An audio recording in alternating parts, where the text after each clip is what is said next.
जो भी इस वीडियो को देख रहे हैं, बहुत बहुत स्वागत है गेट 2022 के टॉपर स्टॉक में। और आज हमारे साथ इस टॉपर स्टॉक में मैकेनिकल इंजीनियरिंग गेट 2022 में सेकंड रैंक हासिल करने वाले विवेक धामले जी हैं।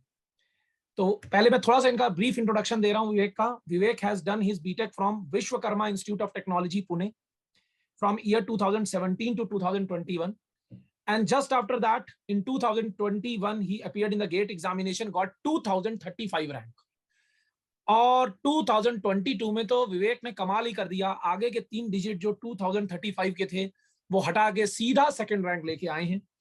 तो कहीं ना कहीं इनकी गाइडलाइन बहुत इंपॉर्टेंट हो सकती है dear aspirants who are preparing for GATE 2023 and 2024। तो बहुत ध्यान से इनको देखिएगा और इनका एक एक वर्ड बहुत इंपॉर्टेंट हो सकता है आपकी प्रिपरेशन के लिए। मैं फिर एक बार बोलता हूं, आप लोगों को सबको अप्लाई करने के मेथड अलग अलग हो सकते हैं, लेकिन जो पॉइंट एडवांटेज दे रहा है वो सभी के लिए एडवांटेज देने वाला पॉइंट है। तो try your own method to apply that, but listen carefully कि विवेक ने किस स्ट्रेटजी को फॉलो किया। तो सबसे पहले आई congratulate you Vivek. Thank you. बहुत बहुत मुबारक आपको, आपके पूरे परिवार परिजनों को बहुत बहुत मुबारक हो कि आपने इतनी अच्छी रैंक लाई है। You are one of the GATE topper. Second rank का मतलब ये है कि बहुत अच्छी रैंक, मतलब वो सेकंड फर्स्ट सब हमारे लिए एक बराबर होती हैं, राइट? कि आप इतने क्लोज आए हो। You got 86.84 marks, right? और आपने मेडिजी में टेस्ट सीरीज भी ज्वाइन करी 2021-22 की, और as well as quick revision course में भी आप एनरोल्ड थे। तो फिर सबसे पहले तो आपको ये पूछना चाहता हूं कि आपने जो पूरी मैकेनिकल इंजीनियरिंग को पढ़ा ड्यूरिंग द कंसेप्ट, देखो क्वेश्चंस लगाने का मजा तब आता है जब हमारे कंसेप्ट क्लियर हो जाए। तो ड्यूरिंग द कंसेप्ट्स आपने जब कंसेप्ट्स को अपने बिल्ड किया तो किन पॉइंट्स का ध्यान रखा? आप क्या सजेशन देना चाहते हो फॉर अपकमिंग गेट एस्पिरेंट्स? या सो मोस्टली मैं यही ट्राई करता था कि जब एक कोई कंसेप्ट पूरी तरह से अच्छे से पढ़ लिया है तो उसके एप्लीकेशन लिए मैं ज्यादा से ज्यादा अच्छे क्वेश्चन सॉल्व कर सकूं। सो लाइक हमारे जो सब्जेक्ट्स होते हैं वो एक्सी पेपर्स में भी आते हैं, तो उनके क्वेश्चन काफी कंसेप्चुअल रहते हैं एज कम्पेयर टू गेट। तो वो भी मैं ट्राई करता था। और particularly in the test series also like subject wise more than a full length test series, जब सब्जेक्ट वाइज टेस्ट रहते हैं तो उसमें काफी डेप्थ पे जाते हैं as compare to full length test. So उन पे भी मैं काफी अच्छे से फोकस करता था प्रैक्टिस के लिए। Correct correct. और जब आपके पूरा सिलेबस कंप्लीट हो जाता था and then you appear for the test for that syllabus? या for that subject particular. Okay okay okay. तो ये ऑनलाइन टेस्ट सीरीज जो आपने ज्वाइन करी 2021-22, so have you appeared in all the test in this test series? No, मतलब मैंने क्या किया था कि मोस्टली जो सब्जेक्ट वाइज टेस्ट थे, हर एक सब्जेक्ट है वो एक एक अटेम्प्ट कर लिए थे और उसके बाद फुल लेंथ टेस्ट पे फोकस किया था। So okay. तो फुल लेंथ टेस्ट में आपकी क्या रैंक प्रिडिक्ट होती थी? मतलब 50 के, कभी कभी 50 के पीछे भी मतलब आगे भी आ जाती थी और उसके आगे भी कभी कभी मतलब 400 के ऊपर भी चली जाती थी। कभी कभी चली ऐसा जाती थी। था। ओके हाँ, ओके। मतलब एक मैंने ऑब्जर्व किया था, जब पेपर डिफिकल्ट आता था बहुत तो अच्छी रैंक आ जाती थी, और जब भी मतलब बहुत इजी आ जाता था तो मतलब मोस्टली सिली मिस्टेक की वजह से थोड़ी सी रैंक पीछे चली जाती थी। तो एक ऑब्जर्व किया था। Okay okay. तो this year you are lucky कि पेपर डिफिकल्ट था मैकेनिकल इंजीनियरिंग का। Yes, you are lucky. Okay okay. तो मतलब आपकी प्रिपरेशन जो है बहुत इतने अच्छे लेवल पे थी कि डिफिकल्ट क्वेश्चंस को अटेम्प्ट करने का आपको कॉन्फिडेंस डेवलप हो गया। हाँ ओके ओके ओके।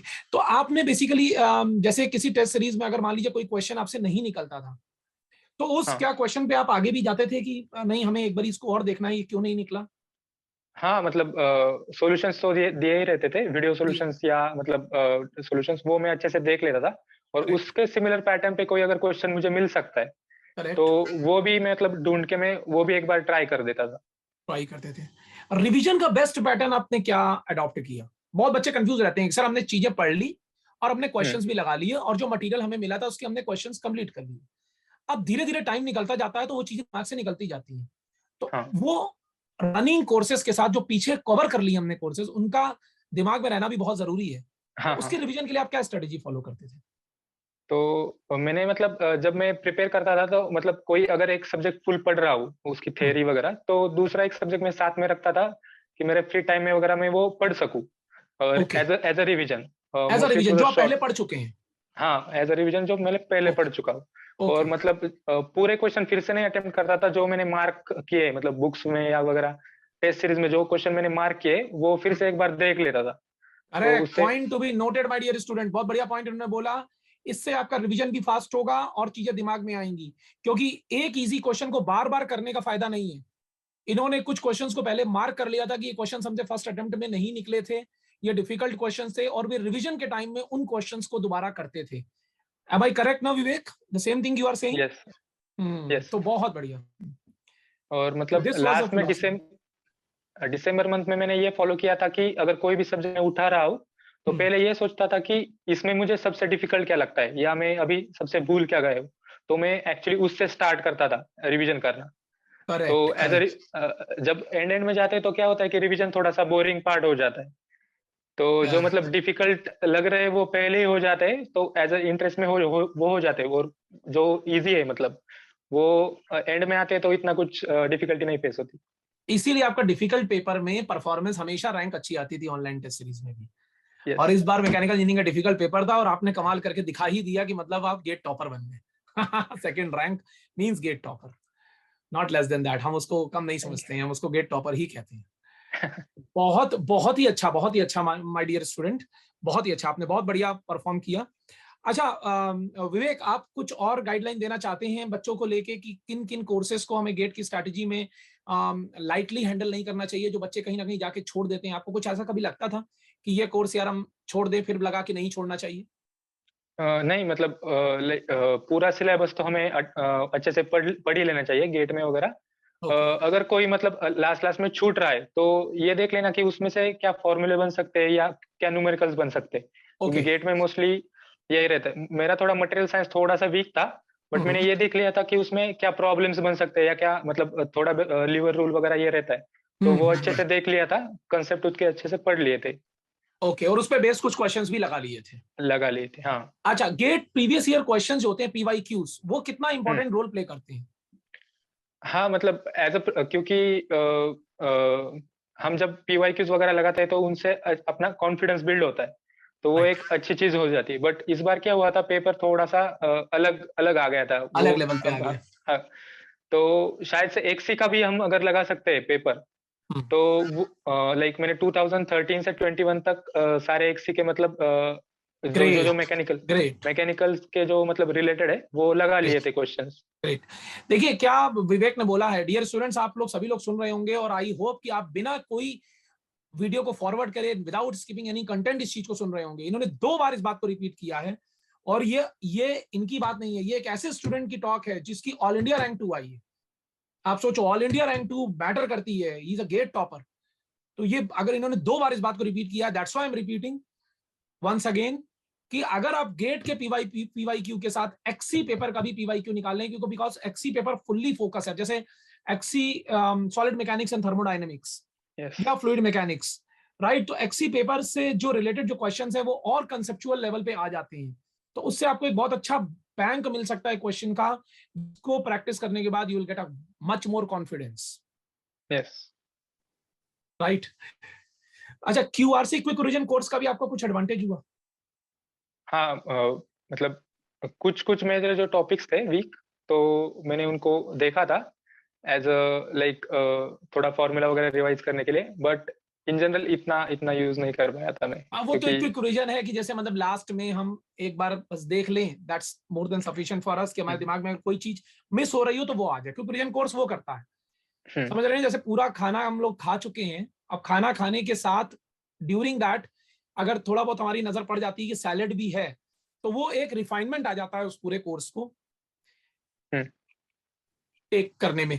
तो this is something very important, right? But इनको ऑनलाइन टेस्ट सीरीज का बहुत एडवांटेज हुआ, और वही इनके फाइनल सिलेक्शन का कारण बना लास्ट में, because that was a real clear cut reflection कि वो किस लेवल पे हैं as compare to the other students, वो किस जगह इस समय स्टैंड कर रहे हैं।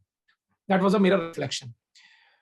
विवेक, फाइनली अब ये आप सेकंड रैंक लाने के बाद आगे का क्या आपने सोचा है? मतलब whether you are going to join directly PSU और समवेयर इन आईआईएससी बैंगलोर और फॉर एमटेक और फर्दर स्टडीज? मतलब पीएसयू के लिए तो अभी अप्लाई कर ही रहा हूँ, बट उसके साथ साथ लाइक निटी बॉम्बे करके कॉलेज है या मतलब आईआईएससी बैंगलोर, तो राइट, इनके ये भी काफी अच्छे अपॉर्चुनिटीज प्रोवाइड करते हैं, तो प्रोवाइड करते उनको हैं। भी अभी तो उनकी इंटरव्यूज की तैयारी चल रही है। देखो, आपको पीएसयू तो मिल ही जाएगा, उसमें तो हाँ। सोचना ही नहीं है पीएसयू नहीं मिलने का। वो तो आपको आपके इन हैंड है ही है। इवन IISc बैंगलोर भी आपके इन हैंड है ही है, तो डायरेक्ट आपको एडमिशन मिल जाना है, such a good rank. But इन दोनों में आपकी इस समय क्या प्रेफरेंस है कि मतलब कहाँ जाने का ज्यादा मन है? अभी तो मतलब एक्सप्लोर कर रहा हूँ।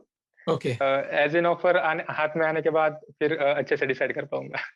Very nice, very nice. मतलब स्टूडेंट्स वगैरह के डिस्कस करके वो अच्छे से हम करेक्ट, डिसाइड करेक्ट, कर करेक्ट, सकते करेक्ट। तो विवेक, एक एज अ लास्ट पॉइंट, अगर आप अपनी तरफ से कुछ हमारे एस्पिरेंट्स को गाइड कर सकते हो कि मतलब क्या करना है during the whole simulation complete year, किन चीजों पे हैं। ध्यान रखें, मोटिवेशन कैसे मेंटेन करना है, because that is also the point. किसी बच्चे की रैंक अच्छी नहीं आई तो वो अगले साल, जैसे फॉर एग्जांपल आपकी रैंक 2035 थी, अगर एक मोटिवेशन नहीं होता तो शायद आप प्रिपरेशन छोड़ चुके होते, हाँ है ना, कि 2045 में तो सर मुझे कुछ भी अच्छा एमटेक भी नहीं मिलता है कहीं से, और कहीं कोई डायरेक्ट PSU भी नहीं मिलता है, तो हम मोटिवेशन अगर नहीं होता तो शायद आप 2022 का गेट देते ही नहीं। लेकिन आपने उस मोटिवेशन को मेंटेन किया, तो उसके बारे में भी एक ओवरऑल एक्सपीरियंस आपका कैसा रहा और क्या आप गाइडलाइन देना चाहते हैं बच्चों? हाँ, मतलब कभी कभी डिमोटिवेट हो जाता था मैं, तो मतलब दोस्तों से बात कर लेता था। एक स्टडी ग्रुप था हमारा जो मतलब गेट के लिए प्रिपेयर कर रहे थे। मतलब एज इन जब हम घर मतलब क्लासरूम में प्रिपेयर कर रहे हैं तो अलग बात है, पर घर पे थोड़ा सा डिस्कनेक्ट हो जाते हैं। करेक्ट, हाँ। तो मतलब दोस्तों के साथ ही बात कर लेता था। अगर आपका स्टडी ग्रुप अच्छा है तो वो बहुत मैटर करता है बाद में। लाइक जो भी मेरे साथ में जो मतलब मेरे दोस्त है उनके भी अच्छे रैंक आ रही है, बहुत तो बढ़िया। स्टडी ग्रुप बहुत मैटर करता है। करेक्ट। और उनसे बात करने से वो एज इन मोटिवेशन, कभी वो मिलता डिमोटिवेट रहता हो है। जाते थे या कभी मैं हो जाता था, तो वो एक सपोर्ट रहता ही है। और तो फैमिली से वगैरह बात करने से भी सपोर्ट मिल जाता सपोर्ट रहता है। देखिए, पेरेंट्स तो हमेशा अपने बच्चों के लिए सपोर्ट में रहते है। हैं, वो तो हाँ फिर बोलते हैं नहीं तुम कर सकते हो तो करो, तुम कर सकते हो तो करो। वो तो आपकी रैंक 2035 आई थी 2021 में, मैं कहता हूँ 20,000 भी समथिंग आती तो भी पेरेंट्स आपके सपोर्ट में रहते कि नहीं हाँ बेटा अगर आपका मन है तो आप करो, हम पूरी ताकत लगाते हैं, क्योंकि कौन नहीं चाहता कि हमारे बच्चे अच्छे लेवल पे जाए। आज आपने सबका करेक्ट। मान सम्मान बढ़ाया, अपने करियर को कितने आगे लेके गए, राइट। लेकिन उसके साथ जो कॉन्स्टेंटली आपके साथ है वो आपका एक बहुत अच्छा फ्रेंड सर्कल है, जो सभी हाँ कॉम्पिटेटिव एग्जामिनेशन की तैयारी कर रहे हैं। भाई दी वे किसी बच्चे की रैंक खराब हो जाती है, लेकिन उस बच्चे को आप देख रहे हो नहीं अच्छा है, और उसको 4 सपोर्टिंग स्टूडेंट्स बोल देते हैं कि यार तू कुछ कर सकता है, तू कुछ कर सकता है, this is just a chance कि आपकी रैंक अच्छी नहीं आई है लेकिन तू कुछ कर सकता है, तो ये एक मोटिवेशन का बहुत बड़ा कारण हाँ है ना। ये एक मोटिवेशन का कारण है कि बच्चा आगे बढ़ता है और फिर वो करके दिखाता है, और फिर वो बच्चा आप जैसा बच्चा ही बनता है जो 2035 रैंक को सीधा सेकंड रैंक में कन्वर्ट करता है। तो हमारे प्यारे बच्चों जो भी इस वीडियो को देख रहे हैं और सुन रहे हैं, वो जरूर इससे मोटिवेशन लें कि आपके एक बहुत अच्छा फ्रेंड सर्कल, एक ऐसा फ्रेंड सर्कल जो आपका सपोर्टिव फ्रेंड सर्कल हो, जो आपके डाउट को सॉल्व करने के लिए अपना डाउट समझ बैठे। आप कहीं पर भी फेल हो रहे हो तो उस फेलियर से भी आपको एक मोटिवेशन दिलाए और कहीं ना कहीं सक्सेस के पाथ पे ले जाए, बहुत इंपॉर्टेंट है।